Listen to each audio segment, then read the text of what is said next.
దుష్ట శిక్షణ శిష్ట రక్షణకు యుగయుగాన జన్మిస్తానని చెప్పినవాడు శ్రీకృష్ణుడు. కృష్ణుని గురించి ఆయన చెప్పిన మాటల గురించి ఎంత అర్థం చేసుకుంటే జీవితం అంత పరిపక్వత పొందుతుంది. అలాంటి కృష్ణుడి నామకరణం ఎలా జరిగిందంటే, ఒకనాడు దేవకి తన భవనంలోని మేడ మీద గది ముందరున్న విశాల ప్రదేశంలో నిల్చుంది. యథాలాపంగా ప్రకృతిని పరవశించి చూసే ఆమె ఆకాశాన్ని చూసింది. నీలాకాశం కదిలే మబ్బులపై కళ్ళు పడ్డాయి. ఇలాగే ఉంటాడు నా పిల్లవాడనుకుంది. అలాగ చూస్తూ నిల్చుంది. వినీలాకాశంలో మబ్బులు చెల్లాచెదురయ్యే వరకు పిచ్చిదానిలా చూస్తూ నిలబడింది. ఆ మబ్బులు తమాషాగా ఓ పిల్లవాని ఆకారంగా కనపడటంతో మరింత ఆశ్చర్యపోయింది. ఆ ఆకారంలో దేవకి కాళ్ళు, చేతులు, మర్చిపోలేని కళ్ళు, ముఖం స్పష్టంగా చూసింది. ఆ మేఘశ్యామని తలుచుకుని మురిసిపోయింది. ఆ సమయంలో గర్గాచార్యుల వారు, వసుదేవుడు అక్కడికి వచ్చారు. ఆమె ఆనందంలో పాలు పంచుకున్నారు. కులగురువులు దేవకి యశోదర ప్రియ సంతాన జాతకాన్ని చూశారు. మహర్షులు పండితుల సూచన ప్రకారం ఆ పిల్లవాని పేరు కా, చ, గాలతో ప్రారంభమవ్వాలి.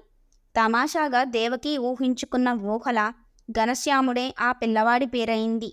దేవకి ఆరాధనలోని ఆంతర్యాన్ని గ్రహించిన వసుదేవుడు మర్నాడు మేఘశ్యాముని ప్రతిరూపంగా ఓ నల్లపాలరాయి విగ్రహాన్ని తెచ్చి ఆమెకిచ్చాడు. అందుకెంతో సంతోషపడిన ఆమె ఆరాధనను ఆ విగ్రహంతో ప్రారంభించింది. ప్రాణప్రదం చేసుకుంది. దానికి ఘనశ్యాముడని పేరు పెట్టుకుని మురిసిపోసాగింది.